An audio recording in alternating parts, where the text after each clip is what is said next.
¿Qué tal? ¿Cómo están? Muy buenas noches. Gracias por su sintonía. Soy Eduardo Arévalo y esto es Debate. Esta noche tenemos el gusto de recibir en los estudios a don Jorge Villacorta, analista político, a quien le damos la más cordial bienvenida. Don Jorge, gracias por acompañarnos. A la orden, siempre es un gusto estar en su programa.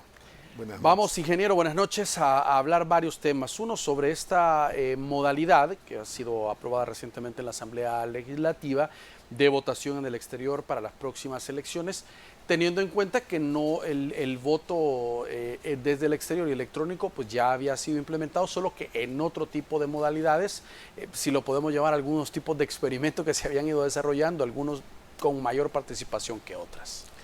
Vaya, vamos a ver. Primero, dejemos claro que voto en el exterior, es decir, voto para salvadoreños en el exterior, ya se había dado. Correcto. Desde el gobierno del señor Funes.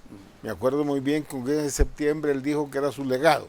Bueno, y se votaba para presidentes usando el sistema de correo, es decir, le llega la papeleta, marca, devuelve eso por correo. Por consiguiente, eso estaba y el derecho para votar estaba establecido.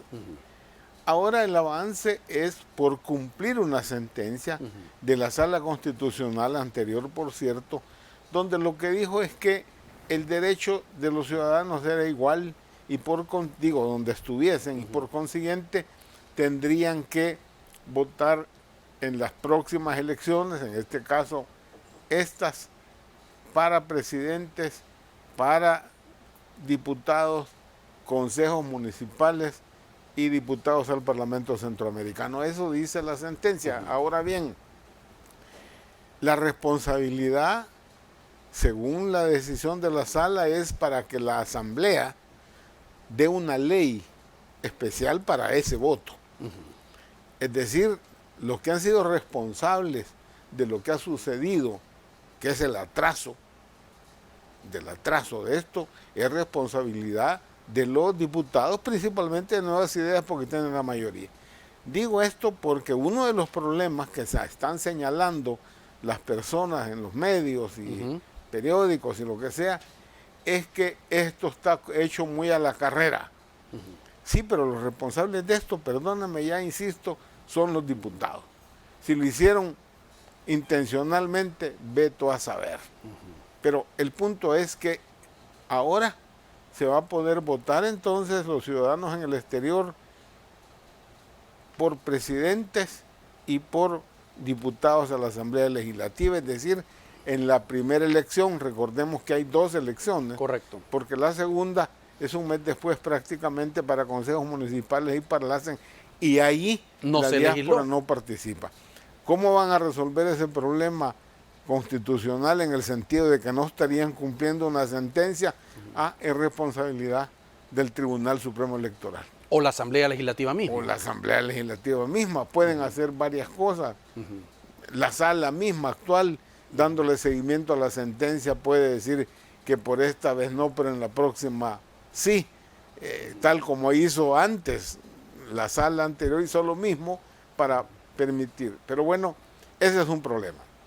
La otra cosa que quiero dejar clara es que el derecho a votar ahora se ha ampliado en cuanto que ya no es solo el uso del DUI, sino que es posible el uso del pasaporte.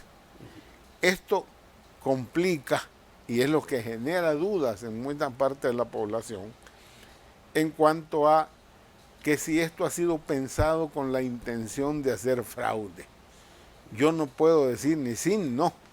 Yo lo que sí puedo afirmar es que estas elecciones en el exterior, en la ley, así como está, en la práctica establece y existen 3 momentos. Un primer momento es la elaboración en base a la base de información, de la base informativa, donde fotos, nombres, todo eso, y ahí construir a partir de esa información, de esa base de información, un padrón, porque padrón va a haber. El problema es que el padrón se construye con la base de información que le va a dar el registro de personas naturales, la Cancillería y Migración. esa información tiene que venir de ellos y ahí viene, ¿a quién? Al tribunal. El responsable de que exista un padrón que garantice el verdadero derecho al voto y este sea respetado es el tribunal. Ahora, ¿por qué con DUI vencido o por qué con pasaporte también? Es alguno de los cuestionamientos que hacen muchas personas. Se supone que la idea es facilitarle a la diáspora su votación. ¿Se puede resolver el problema tecnológicamente? Sí, sí, pero, insisto, la responsabilidad es del tribunal. El tribunal va a recibir la información, va a necesitar contratar una empresa que audite esa información. Vamos a ver, porque tiene que cruzar la información de tal manera que, fíjense bien, solo puede votar con un documento. O una cosa o la otra, pero no los dos. Claro. Para hacer eso, tiene que cruzarse la información de tal manera que alguien que tenga DUI definitivamente no pueda votar con pasaporte. Y si tiene DUI vigente, no puede votar con DUI vencido. Es decir, aquí se aplicaría aquella ley del póker que dice el DUI mata pasaporte. ¿Me explico? Sí. En el entendido que si usted tiene DUI, no se le puede ocurrir, no, es que hoy quiero votar por pasaporte. Que el problema es que eso no queda claro en la ley. Por consiguiente, el tribunal en el reglamento debe de dejar eso claro. ¿Por qué? Porque construyendo un padrón adecuado, un salvadoreño en el exterior no puede decidir si usa una cosa o en la otra. Primero, seamos también claros que el voto electrónico, es decir, el que lo puede votar, hacer en cualquier su parte, casa, con cualquier sistema, ese no lo puede hacer con pasaporte. Ese solo lo puede hacer con DUI. Claro, ese DUI tiene que tener de dónde fue elaborado, no importa, aquí o fuera de aquí. El punto está donde aparece como residente. Si esa residencia es en el exterior, obviamente va a votar en el exterior. Si es si ese DUI es aquí, definitivamente puede votar también de manera presencial. Esa manera presencial la hace en un consulado, o en algún lugar donde el tribunal acerque, porque como depende de dónde está ubicada la población en Estados Unidos o donde sea, el tribunal puede poner, por ejemplo, un centro de votación en un mall, por decir algo. Ahora, ¿tiene la capacidad, don Jorge, el Tribunal Supremo Electoral de contabilizar o garantizar que no pueda haber algún tipo de fraude por medios electrónicos a la hora de la votación? O sea, ¿tendrá el conocimiento, la tecnología y el tiempo el tribunal para garantizar eso en esta elección de 2024? Lo que me preocupa es el tiempo, porque tiene fecha para hacer eso. ¿Me explico? Tiene que ser, si no me equivoco, en octubre, para que tiene que estar eso el octubre del otro año. Pero si no cuenta con toda la tecnología ni la experticia, por eso, insisto, debe contratar a una empresa sumamente especializada, que las hay, para auditar. Auditar quiere decir ver si es cierto que hay ese cruce de información y que el padrón sea definitivamente confiable. Yo sí quiero insistir en una cosa. Si algo he aprendido yo en esto, después de largos años de ver elecciones, es que quien controla el padrón define la votación. Por consiguiente, el padrón es clave. Ahí es donde me preocupa a mí que por qué en el RNPN hicieron reformas a la ley y sacaron a los partidos políticos. ¿No será eso? Y eso es lo que le genera a la gente dudas, porque entonces pareciera como que preparaste el tamal, como se diría. ¿Por qué? Porque el registro es el que le va a dar información sustancial al tribunal. El hecho de que sea con pasaporte la información va a venir de la Cancillería, el otro va a venir de Migración. Ese padrón entonces es clave. Hasta donde la gente tiene razón de poner en duda si se habla de fraude, si no es garantizando el padrón. Yo creo que los ciudadanos debemos de estar atentos a esto. Cómo ese padrón nos garantiza que realmente ese salvadoreño en el exterior solo, únicamente puede votar con un documento. Y ese documento tiene que ser o DUI o pasaporte, pero no pueden ser los dos. Para eso debe haber un pedazo del padrón, dentro de una área del padrón dedicado a una cosa u otra. Esa es la primera etapa, el padrón. La segunda etapa es el proceso de votación, que va desde la apertura el hecho de votar. Recuérdense que el voto electrónico puede hacerse un mes antes. Por consiguiente, tiene que ver en cuenta también, si es la votación presencial, los horarios. No es lo mismo Australia que El Salvador, ni Washington, etcétera. Son los horarios. Todo eso tiene que estar regulado y garantizado a través del software de las máquinas que se van a ocupar en el presencial. Lo mismo, por consiguiente, ese proceso que va, insisto, desde ese momento de la apertura hasta los resultados y la transmisión de los resultados, eso demanda otra empresa que precisamente haga esto y garantice la transparencia, la seguridad del voto y, lo más importante, la secretividad del voto. Es decir, que no se pueda saber por quién votó, principalmente en el tema electrónico. Pero definitivamente también el ciudadano va a querer saber, bueno, ¿y mi voto fue recibido?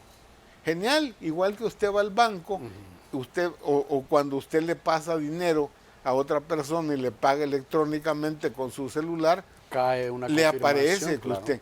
Ahora, claro, en eso que he descrito aparece nombre y aparece todo. Aquí no, solo tiene que decir votó, punto, para que nadie sepa por quién votó. Otros dicen, sí, pero cuando esté votando va a estar la familia. Eso es otro lío, ya es responsabilidad de la persona. Pero lo más importante es que no pueda saberse por quién votó en el manejo electrónico. Por eso insisto en que se necesita otra empresa especializada, confiable, de larga experiencia para esa etapa. Y hay otra etapa. Pero vamos a dejar esa etapa para regresar de la pausa, don Jorge. Muy bien. Vamos de inmediato a una pausa. Por favor, acompáñenos, ya regresamos.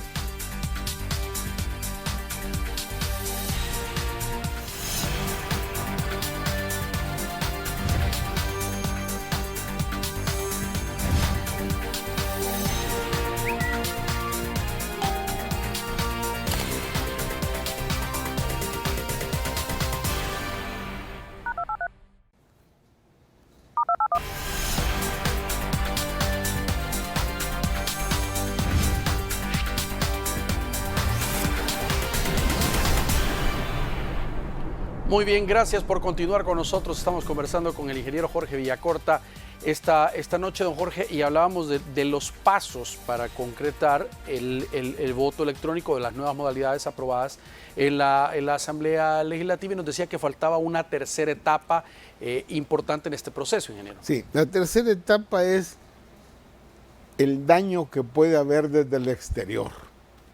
¿Cómo Aquí así? se está diciendo que después de esa guacamaya, a cualquiera se puede, el hackeo puede ser universal o por todos lados.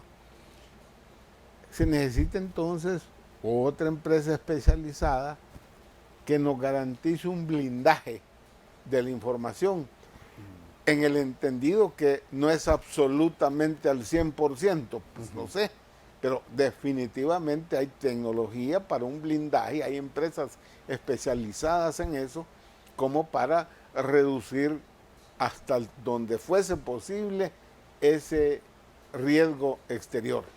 Se me quedaron dos cosas que quiero corregir.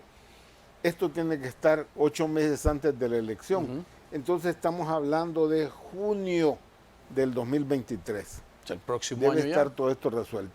La otra cosa que quiero precisar, cuando va a usar usted el móvil para una determinada cosa, primero hay un módulo para identificarlo. ¿Me explico? Que usted entra y lo identifica. Cuando ya es identificado, entonces le abre a un segundo módulo, que es ya cómo va a votar. La plataforma como tal. Exacto. Entonces, esas dos cosas son para el electrónico, pero lo mismo para el presencial en la máquina. La máquina igual tiene que tener el momento de la identificación y posteriormente que le abra para poder votar.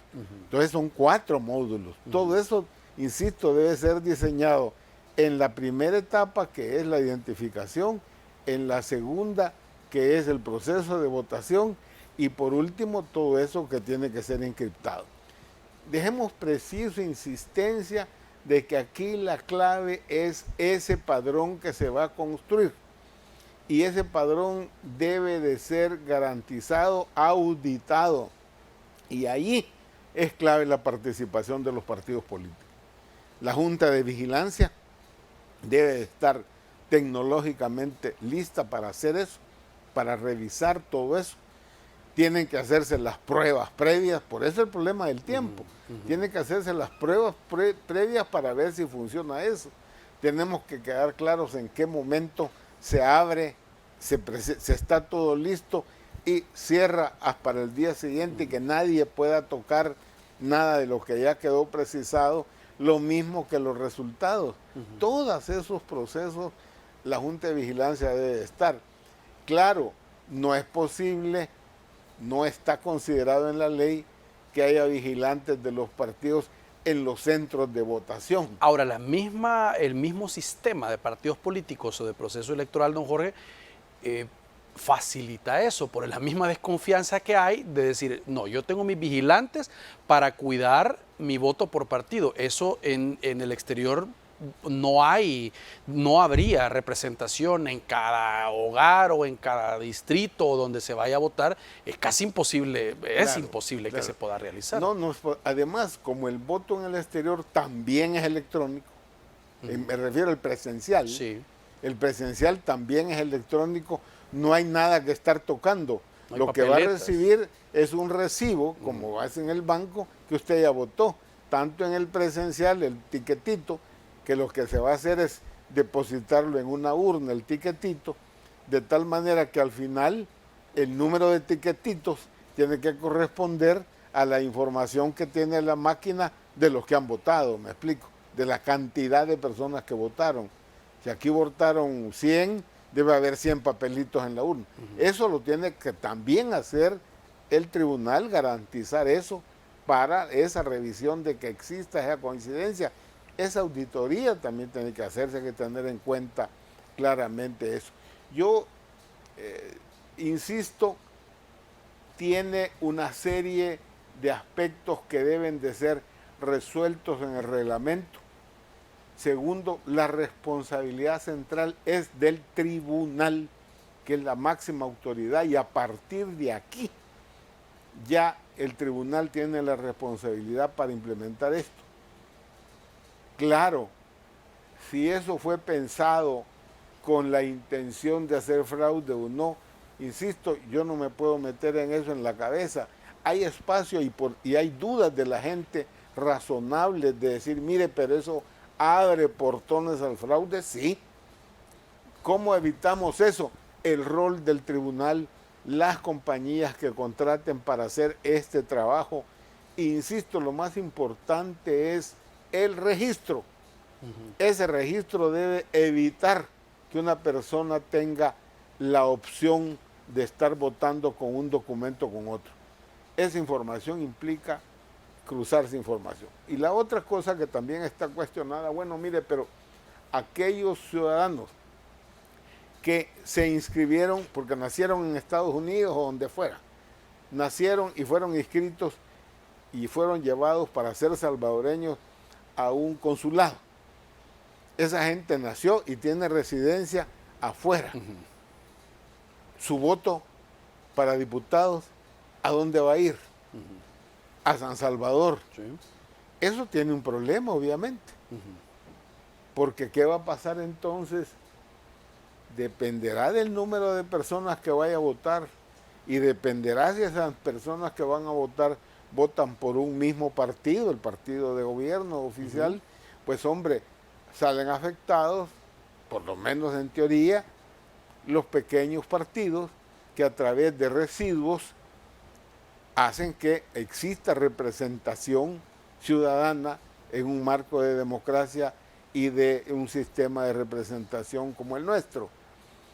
Porque en San Salvador, donde se eligen a 24, que es la que pues, más diputados tiene. Ahí tiene, y si usted se fija, y por lo menos 2 diputados actuales de los pequeños partidos provienen precisamente a través de residuos. Sí. Y eso que los residuos son rechazados o mal vistos, no señor, si es un método para que todos los ciudadanos de alguna manera estén representados ahí.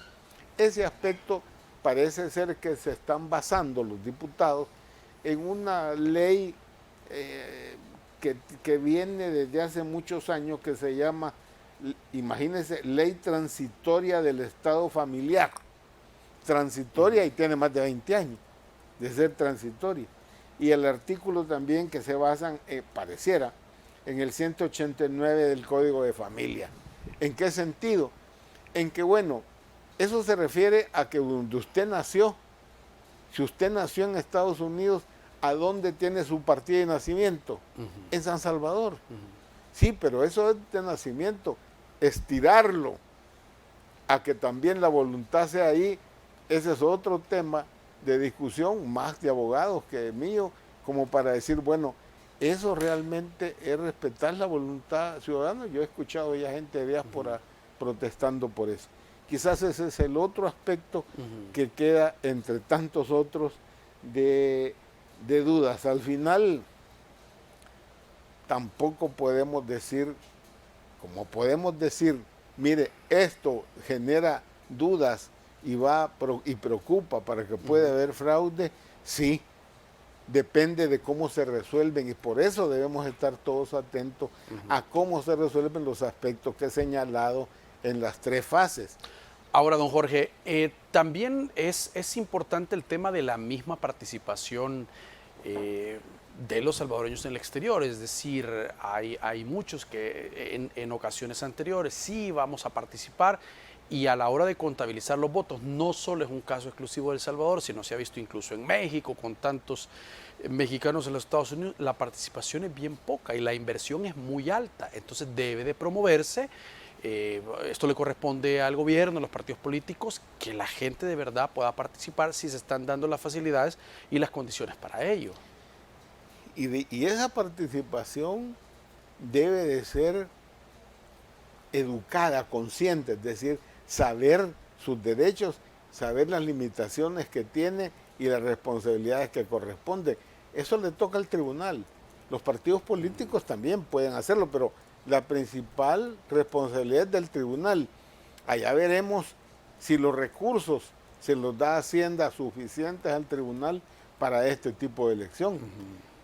Claro, si se fuera la elección para consejos municipales, el costo sería mucho mayor y es muchísimo más complejo. Eso es evidente que eso puede suceder. Ahora, así como está la situación, yo no estoy de acuerdo con lo que el señor arzobispo dijo en su homilía, en su discurso final, la conferencia de prensa, que esta ley era plausible. Plausible es aplaudible. O sea, que qué linda está. No, señor, perdóneme, pero eso no es así. Tiene este montón de dudas que deben ser, insisto, revisadas, auditados los procesos. Insisto, la presencia de los partidos de la Junta de Vigilancia es una gran responsabilidad. Pero la principal responsabilidad que quiero insistir es de los 5 magistrados del tribunal, porque van a pasar a la historia como los que cumplieron aplicando una tecnología que la gente tiene muchas dudas y por eso no se ocupa aquí, para el voto nacional. porque toda la vida los partidos lo que queremos todos es estar tocando los votos como que si son billetes, agarrar los míos y pegármelos al pecho. Obviamente eso no se puede hacer del voto electrónico. Y por último, usted tiene razón. Hasta ahora la muestra en todos los países de voto en el exterior es que el número de personas que están empadronadas, que tienen la posibilidad de votar a la hora de las horas, el número de personas es muy bajo y los porcentajes son muy bajos. Pero no hay ninguna duda que el derecho al voto, claro, lo tienen y constitucionalmente en nuestro país hay una sentencia de la sala que lo deja claramente hecho.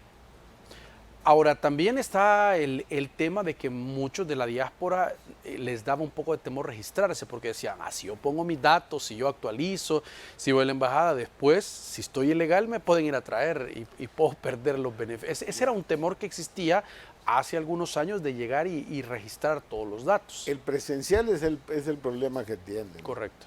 No hay ninguna duda de que la gente siempre va a estar en eso y seguramente eso limitará para algunos que prefieren no arriesgarse en eso.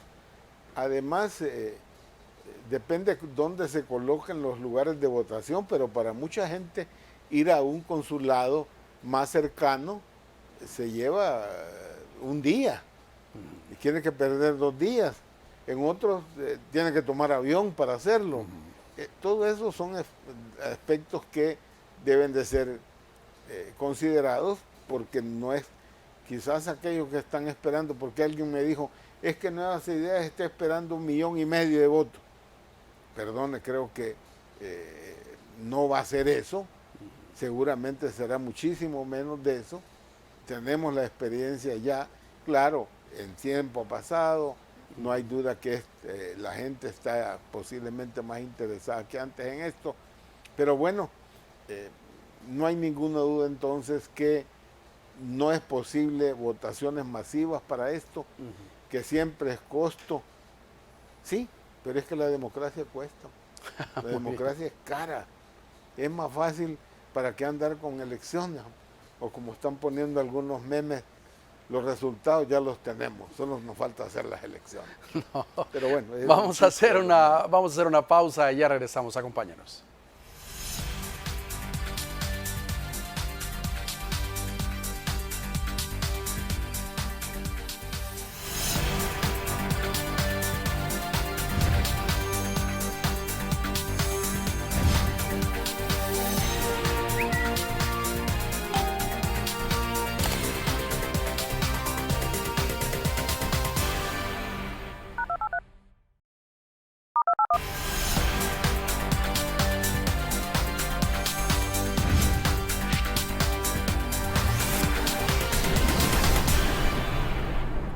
Muy bien, gracias por continuar con nosotros. El ingeniero Jorge Villacorta, analista político, con nosotros.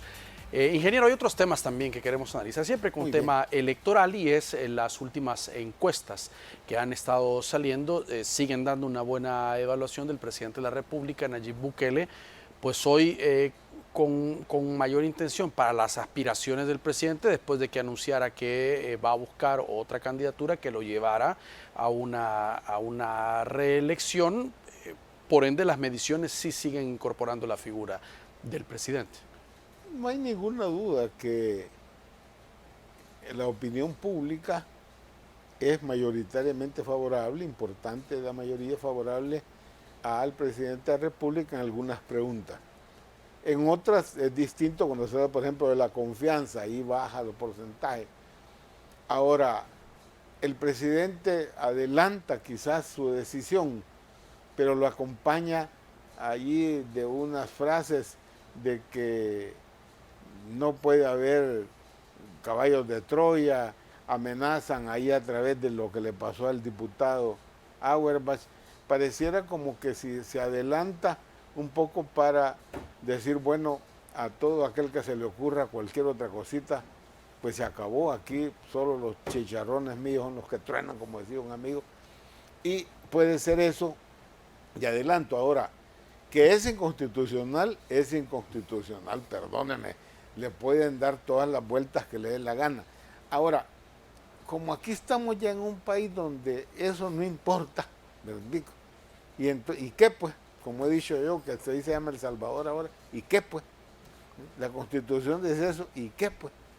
Y ahí siempre se encargan de darle una vuelta y hacer un montón de maromas tratando de explicar eso. Ahora, a mí me preocupa también esto que se dice de fraude y cosas por el estilo. Necesitará Nuevas Ideas fraude con esos porcentajes que tiene, pero no solo eso, es que esto es una pelea de tigre suelto contra burro amarrado, no, burro enterrado. No tienen los partidos políticos dinero porque no les dan lo que les corresponde por ley para Deuda participar política. en elecciones, la famosa Deuda deuda política. política, no se las dan. Pero además las dificultades evidentes para las candidaturas. Se dice, es que no hay liderazgo. Si es que cualquiera que saque la cabeza se lo acaban en las redes sociales o en algo más. Muchos de los que pudieron hacer, algunos están fuera del país, ¿ve?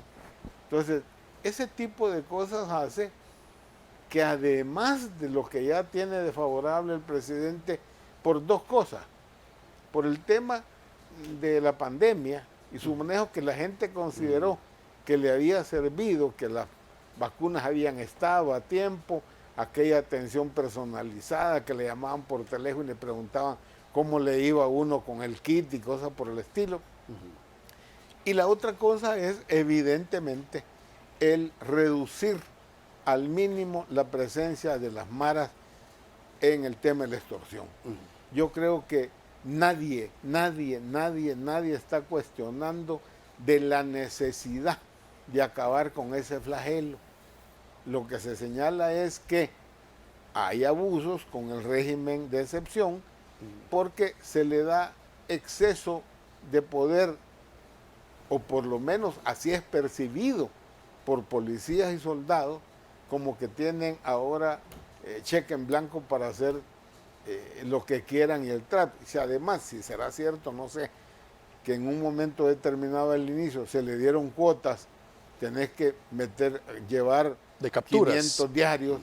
Si eso fuese cierto, pues hombre, claro que va a haber abuso, porque si alguien dice, no, mire, no se lo lleve, no tiene nada que ver, pues te vamos también, y resulta que se lleva al papá, a la mamá y a toda la raza.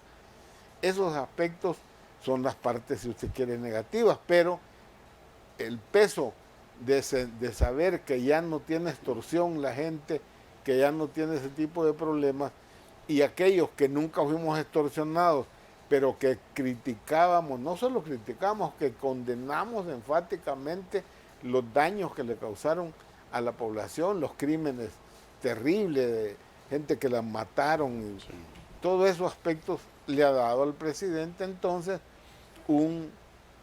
una nueva, si usted quiere, opinión pública favorable, además de la que él con que empezó su mandato, y ahora con esto pues obviamente tienes. ¿Cómo se traduce eso en votos? Eso es lo que hay que saber después. Pero si además de eso, insisto, se hacen todos aquellos aspectos para reducir al mínimo a cualquier forma de oposición, pues hombre, pareciera que no tiene sentido que estén hablando de posible fraude, porque ¿para qué lo va a hacer si lo tiene ya ganada? Ahora, en cuanto a la evaluación favorable para el presidente de la República, no así en el caso de Nuevas Ideas como tal o de los diputados, y eso lo dice la misma encuesta de Sid Gallup Claro. que la vendrán a presentar en Frente a Frente, donde decía el entrevistado incluso que cuando le preguntaban de liderazgos o de gente conocida dentro de la fracción, algunos no recordaban ni siquiera muchos nombres, es decir, sigue pesando la figura del presidente como tal, como sombría a los diputados, al caso de los alcaldes, como fue en la elección anterior. Es más, va a seguir, creo yo, que el presidente en su reelección va a hacer exactamente lo mismo. Van a aparecer muñequitos sin caras reales ni nombres reales de los próximos candidatos a la Asamblea Legislativa. Y va a ser solo que la gente vote por la NNI porque es el que tiene esa opinión pública. Las encuestas, algunas son más respetables que otras. Creo que la encuesta que había visto de la UCA me da mayor interés, me parece que está más cercana a realidades. Y allí queda claro lo de la opinión pública y otros aspectos que ya son negativos. También es importante el hecho que ahora ya no es ni la salud ni la seguridad los temas de interés de la gente, el alto costo de la vida, el tema económico. Correcto. Y ahí es más complicado porque no es fácil resolver el tema del desempleo, el tema alto del costo de la vida, la gente. El tema de las oportunidades. Por más publicidad que se diga que aquí estamos en un paraíso, uno se pregunta ¿y por qué la gente sigue yendo al norte? ¿Y por qué ahora niños y adolescentes son los que están en la frontera porque se están moviendo? Si aquí fuera toda felicidad, debería ser al revés, que estuvieran regresando los salvadoreños de la diáspora, cosa que es al revés. Entonces, este aspecto es más complejo. Si bien es cierto, se han tomado medidas para reducir el impacto, sigue siendo un problema de costos de vida. Seguramente puede ser que se encarezca como resultado de problemas en la producción, no lo sabemos. Recordemos que buena parte de los alimentos son importados, sí, y el daño del clima ha sido tanto en Honduras como en Nicaragua, como en Guatemala, que son lugares de donde provienen estos productos. Hay que dejar claro que ninguno de esos productos de la canasta básica paga impuestos. Decir que le quitaste los impuestos es mentira, porque nunca lo pagaron. Igual que las carnes, las carnes tampoco, porque vienen de Estados Unidos o de Nicaragua y esas igual están en el tratado. Le vas a quitar impuestos a alguien que trajeras de, no sé, de Argentina, o de otro lugar, tal vez, pero en este caso no solo pagan impuestos. El tema de la gasolina, no sé, a mí me da una duda, bueno, ¿cuánto cuesta realmente ahora el combustible cuando el petróleo está a 83? Sí, ha bajado. Entonces, se ha bajado. Y se mantiene el con un precio fijo. ¿Existirá el subsidio realmente? Es pura pregunta, yo no sé, no soy especialista en eso, pero si el petróleo está a 83 y cuando se dé el subsidio estaba a 100 y tantos, ¿seguirá necesario el subsidio? ¿Se estará sucediendo de verdad? Veto a saber. Pero esos aspectos son ahora los que tendrá nuevas ideas que presentar a los ciudadanos, es decir, cómo seguir con esto. El plan Cuscatlán, si no me equivoco se llamaba así, no se cumplió, no está cerca de eso, se van dando respuestas a lo que va pasando, a lo que está sucediendo, y creo que cada vez más los ciudadanos ya en esta otra etapa van a demandar, no sé, mayor claridad en qué se va a hacer, cuáles son los compromisos a asumir. Y los diputados de la Asamblea, todo el mundo sabe que no toman decisiones, sino que lo que hacen es cumplir con lo que se les mande y se les diga. No me lo he inventado yo, creo que el presidente, el señor Castro, en algún momento de problemas, pues les dijo, miren, ustedes están aquí porque la gente votó, porque confía en el presidente. Y a ustedes no los conoce la gente, y es la verdad. Vamos a hacer una nueva pausa. Por favor, acompáñenos. Tenemos más preguntas para el ingeniero Jorge Villacorta. Ya regresamos.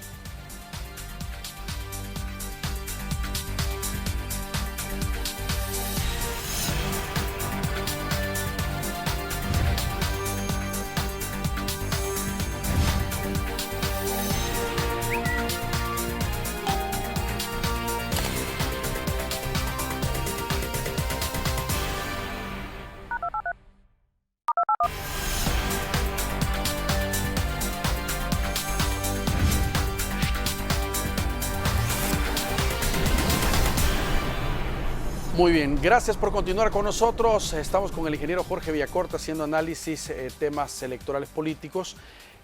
Sin duda, hay expectativa, don Jorge, a pesar de que falta todavía para la próxima elección, pero como se juega todo en las elecciones, se va a votar por todo, incluido Parlacen, la pregunta es, ¿será una votación arrasadora como la vez anterior?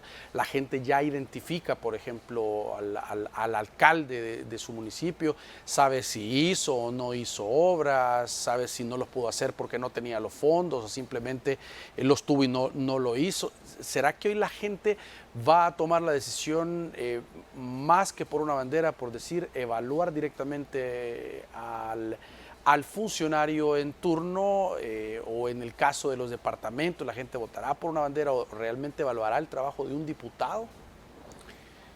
A ver, desgraciadamente no. El votante vota por emociones. Okay. Y peor aún si no tiene un nivel educativo y no digamos de interés. La gente está viendo cómo resuelve el día a día y cómo se ganan los frijoles del día, con una población con problemas económicos serios, pues difícilmente junta el hecho de que la política y la acción de los políticos influye en su bolsillo. Desgraciadamente eso no queda muy claro, y entonces la gente se mueve porque le regalaron los 300 pesos, porque le dieron al atún, a los macarrones y cosas por el estilo.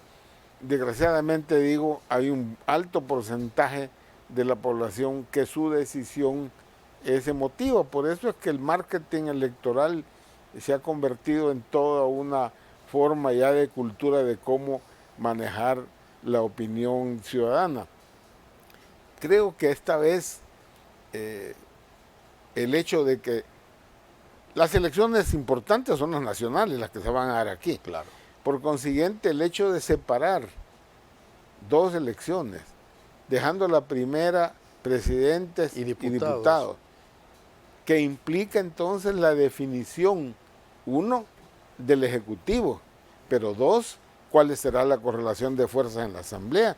Y lo que vemos en este momento es que ese hecho que un solo partido tenga la mayoría calificada y más, pues trae como consecuencia también una serie de problemas porque no hay ese balance adecuado.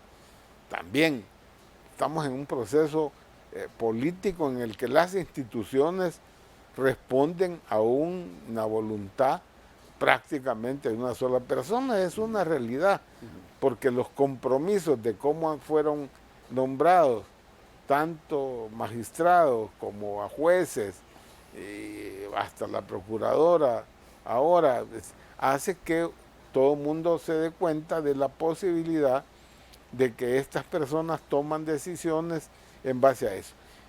No hay ninguna duda que la gente le interesa esa votación del 4 donde va a estar ambos. Creo que el tribunal lo hizo, ellos dicen que lo hicieron para quitarse la presión, no sé si eso será cierto, o para favorecer los intereses de Nuevas Ideas. Lo que sí estoy seguro es que la votación para alcaldes y Parlacen va a ser muy mínima,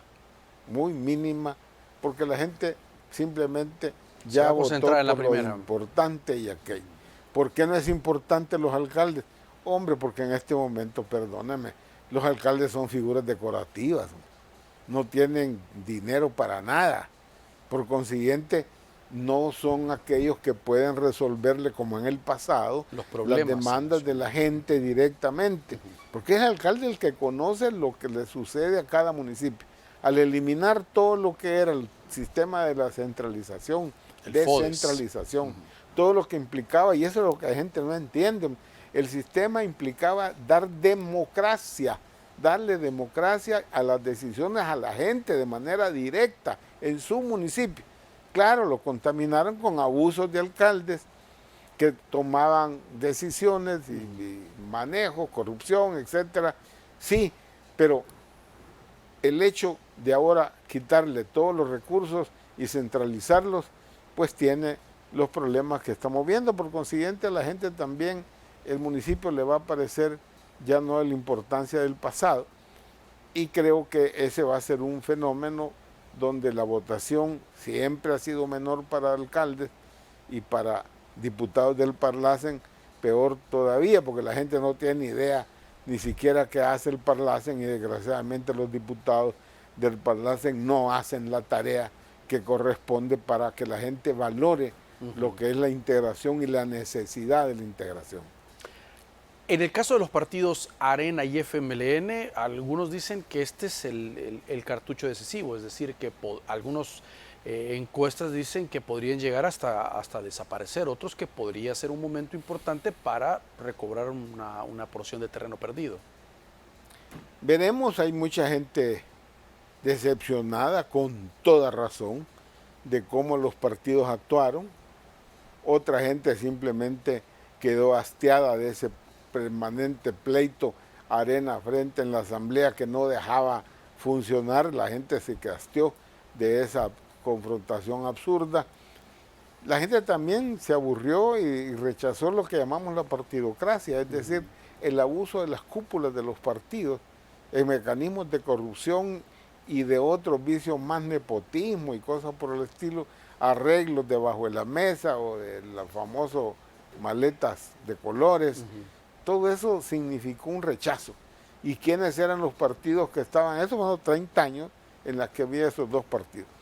Ahora tendrán que pagar un costo, ya lo pagaron, grande, lo seguirán pagando. Allá veremos qué tareas están haciendo, hay que ver cuáles van a ser los liderazgos que van a proponer para las candidaturas también, y de eso seguramente dependerá los resultados. Igual los otros partidos nuevos que están por primera vez o por segunda vez participando, que igual ojalá la gente ponga atención en ellos y ellos presenten proyectos atractivos, claros, que estimule la participación ciudadana, votando también ya no solo por un solo partido, sino que buscando lo positivo de la democracia, es decir, que exista balance, que exista representación de las minorías y respeto de las minorías en el Parlamento, en la Asamblea Legislativa, tal como era en el pasado. El Poder Ejecutivo tenía una mayoría determinada por una elección, sí, pero el arreglo de cómo quedaba compuesta la Asamblea Legislativa contribuía teóricamente a ese balance indispensable que desgraciadamente se ha perdido ahora. Ahora, sí la tienen cuesta arriba, porque como hablábamos hace un momento, sin falta de recursos, sin algunos liderazgos y la territorialidad, y hay que decirlo, hay muchos partidos que las estructuras municipales de territorio se fueron completamente, se pasaron al partido de gobierno. Claro, al final, al nivel local, una autoridad, un alcalde puede haber sido llevado por un determinado partido de esto frente a Arena, pero al final tiene la presión que le dicen, bueno, si querés tener algo con qué hacer obra aquí, pues tenés que venirte de este lado, o por lo menos renunciar. Ahí vamos a ver si cambiamos la ley de transfugismo como que te permita hacerlo. Alguien dice, mire, pero hasta el presidente, si él es presidente por gana. Entonces, ¿qué? No, pero es que el transfugismo estaba aplicado para diputados y alcaldes. Sí, señor, pero ¿por qué no existía la posibilidad de la reelección? Ahora que han abierto eso, ¿qué? ¿Lo van a corregir o cómo van a hacer?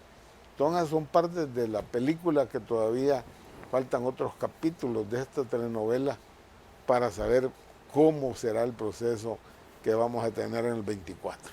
Ahora, sí tiene una papa caliente, un trabajo para garantizar mecanismos, procesos muy grande el Tribunal Supremo Electoral. Definitivamente, yo lo que quiero que quedara claro es que a los 5 magistrados tienen una responsabilidad histórica. Recuerden que el tribunal, todas las elecciones que hasta ahora se han realizado, después de los acuerdos de paz, ninguna ha tenido un rechazo claro de decir, mire, fraude. Han tenido dificultades, claro que sí, que se han resuelto, otros han quedado, sí, pero nadie ha podido señalarle un abuso, un fraude a las elecciones. Pasado con todos los que han estado ahí. Ahora bien, con esa situación le va a tocar a estos 5 magistrados comenzar a dañar esa imagen de la institución. Ya de por sí genera siempre desconfianza el árbitro.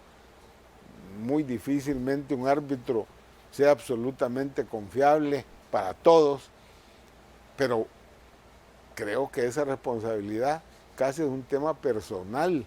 Cada uno de esos 5 magistrados va a quedar en su persona, en su currículum, si usted quiere, cómo fue su actuación.